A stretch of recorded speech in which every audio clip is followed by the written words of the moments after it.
특정 세그멘트에만 오리엔테이션 되는 경우가 있습니다. 그러니까 학자금 대출만 해주는 P2P 업체도 있고요.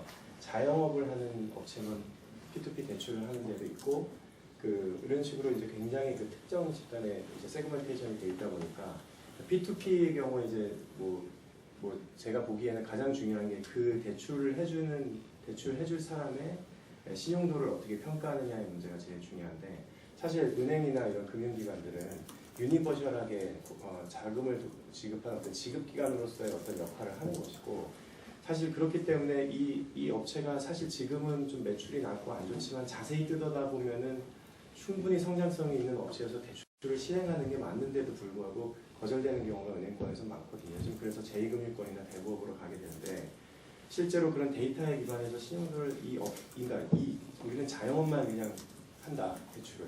그러면은 뭐 네이버 결정평가라던가 리뷰라던가 이런 거 여기는 참 잘 될 것 같은 업체다라고 평가해서 대출을 해줄 수 있거든요. 그래서 기존의 금융기관이 사실은 파고들지 못하는 니치마켓을 더 잘 파고드는 게 P2P입니다. 그러니까 뭐 아주 은행처럼 은행의 일반적인 대출 업무를 다 대체해버리는 게 아니라 아주 특정한 세그먼트에서 은행에 소외되어 있던 영역을 훨씬 더 대손평가를 잘하겠다는 거고, 물론 이게 크면은 이제 그렇게 될 수는 없겠죠. 여기 상승 관계를 공존하면서 서로 시너지가 날 수 있는 관계를 가장 잘 보여준 사례가 영국의 산탄데 은행하고 산탄데, 스페인 은행이죠. 유럽에서 가장 큰 은행하고 펀딩서클이라는 P2P 랜딩 업체예요. 펀딩서클은 영국에서 중소기업에게 이 P2P 랜딩을 하고 있는데, 자, 산탄데에 들어오는 중소기업들은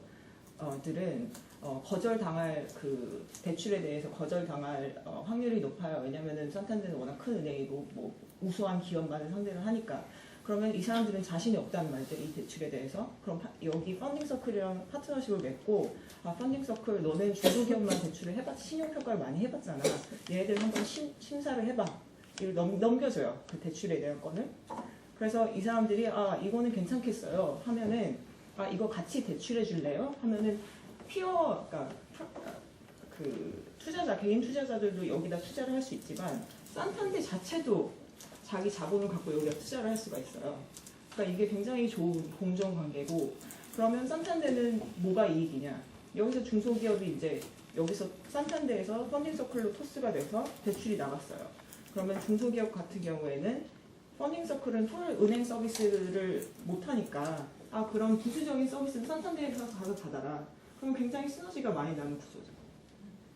말씀하신 것처럼 실제로 그래서 해외에서는 골드만삭스를 비롯해서 많은 어떤 금융기관들, 은행들이 하나는 자금의 공급처로서 P2P 랜딩 업체하고 관계를 맺고 있고, 또 한 가지는 자기들의 비즈니스를 새롭게 확장하거나 혹은 자기 기존 비즈니스의 고객을 새로 확보하는 그런 형태로 P2P 업체들이랑 많이 상생을 하고 있습니다.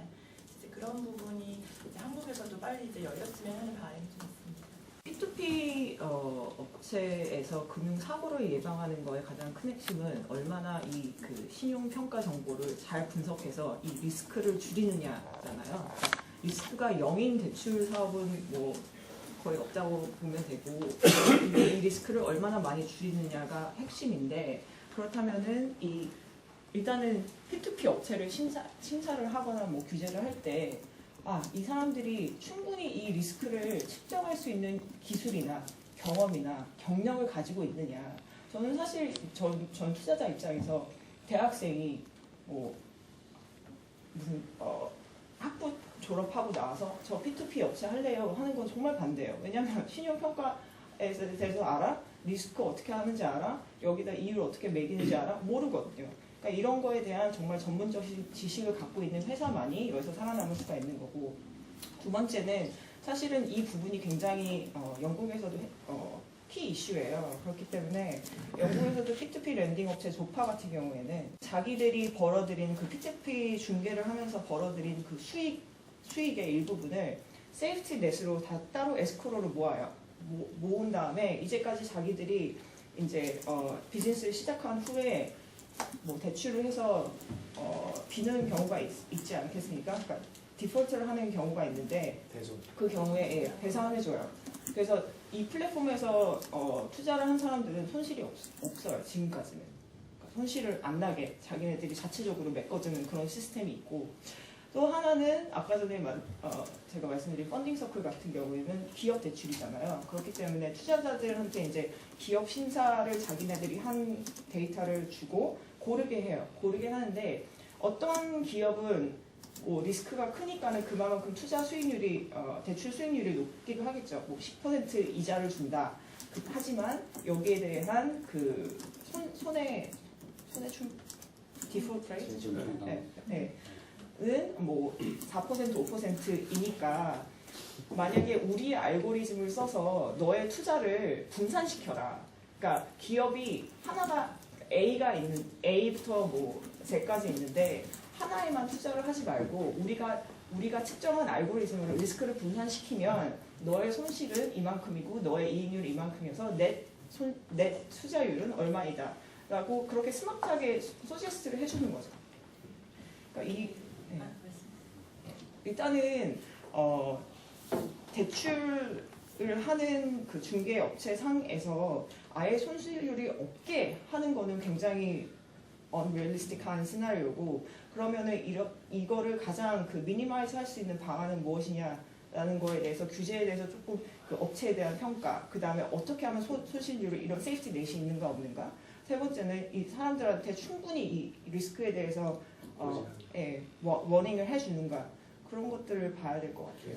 스마트 금융은 제도권 내 규제 내에서 금융회사들이 IT 기술을 이용해서 서비스를 하는 게 스마트 금융이고, 근데 핀테크는 유저 입장에서, 금융 소비자 입장에서 좀 더 편리하게 쓰고 싶은데 왠지 불편함을 느끼는 부분을 개선해주는 그런 서비스들을 지금은 핀테크라고 얘기를 하고, 뭐 결제, 저희가 하는 결제 서비스, 또 P2P 오늘 얘기 나온 대출 서비스, 그다음에 뭐 크라우드 펀딩, 뭐 외환송금 이런 게 핀테크의 분야라고 얘기를 하고 있거든요. 근데 지급결제 쪽을 예를 들자면 우리나라의 해외 직구가 작년도부터 엄청나게 성장이 일면서 몇 조 단위가 지금 해외에서 직접 구매를 하고 있습니다. 근데 이 직접 구매를 경험한 사람들이 이구동성으로 하는 얘기가, 이상하게 해외에서는 카드 결제가 참 간편한데 우리나라는 결제할 때마다 왜 이렇게 불편할까? 이런 의문들을 갖기 시작을 했거든요. 그러면서 한국의 결제 서비스를 좀 개선해야 된다, 이런 목소리가 나오게 되는 원인 중에 하나가 됐습니다. 근데 우리나라는 해외와 달리 좀 틀린 게요. 여신 전문 금융업법에 보면 19조 1항에 카드 가맹점은 카드 사용자 본인이 매번 확인해야 된다는 법 조항이 있거든요. 해외는 그 조항이 민간 규제입니다. 그 고액의 상품을 파는 사람은 민간 자율적으로 본인 확인을 하는 거고, 싼 상품을 팔 땐 본인 확인 안 하고 결제 처리를 하거든요. 그리고서 사후에 체크하는 그런 루틴들을 만들어야죠. 핀테크에 대해서 무엇과 어떻게 해야 된다는 논의는 많은데, 항상 얘기하듯이 왜 해야 하는지에 대해서 근본적인 이해를 해야 필요성에 대해서 확실하게 이해하고, 그 다음에 어떻게와 무엇을 더 강론으로서 정리할 수 있다고 생각하는데요. 이 기술을 무기로 한 서비스는 국경이 없습니다. 그래서 지금 우리나라에 지금 SNS 아시는 토종 SNS의 대표격인 싸이월드 미니홈피 사실상 망했지 않습니까? 페이스북, 뭐 인스타그램, 뭐 이런 것들은 다 해외 서비스인데요. 우리나라 다음 카페보다, 네이버 카페보다 지금 다 페이스북 쓰거나, 그나마 이제 카카오에서 메신저 시장을 장악하는 덕분에 카카오 스토리 이런 걸로 또 역시 좀 지켜내고 있는 것이거든요. 근데 이렇게 된 원인은 있습니다. 왜냐하면 애플의 아이폰으로 시작된 그 혁명을 우리는 2년 반 정도 늦게 경험을 했습니다. 왜냐하면 그 당시 텔레콤 회사들과 제조 메이커들이 우리나라 스마트폰의 어떤 이 산업이 형성돼 있기 때문에 아이폰의 진입을 막았지 않습니까? 그러면서 2년 반의 경험이 늦은 덕분에 우리나라 인터넷 서비스 업체들이 지금 그 소중한 골든타임을 다 놓쳐버린 거예요. 핀테크가 마찬가지인데요. 왜 해야 되냐면 글로벌 금융 서비스와의 이제 상황이 시작되어 있죠. 우리나라 내부 이 아까 말한 인허가 산업이라는 국내 산업의 시각으로 보면은 할 이유가 크지 않고, 기존의 소비자 보호나 뭐 기타 기존의 금융회사들이 투자해놓은 그 많은 인프라 뭐 이런 것들에 대한 밖으로 싸움 정도로 생각을 하는데요. 그게 아니고 우리나라 소비자들은 이제 국경을 넘어서 해외 금융 서비스를 이용해 버릴 것이고, 그다음에 비트코인 같은 거 만약에 좀 더 보급이 된다면 그냥 비트코인으로 랜딩 클럽에서 대출을 받아가지고 국내에서 결제를 해버리고 뭐 빵을 사 먹을 수 있을 겁니다. 이런 상황이기 때문에 논의의 부분이 좀 길고 깊게 보여지고 있습니다.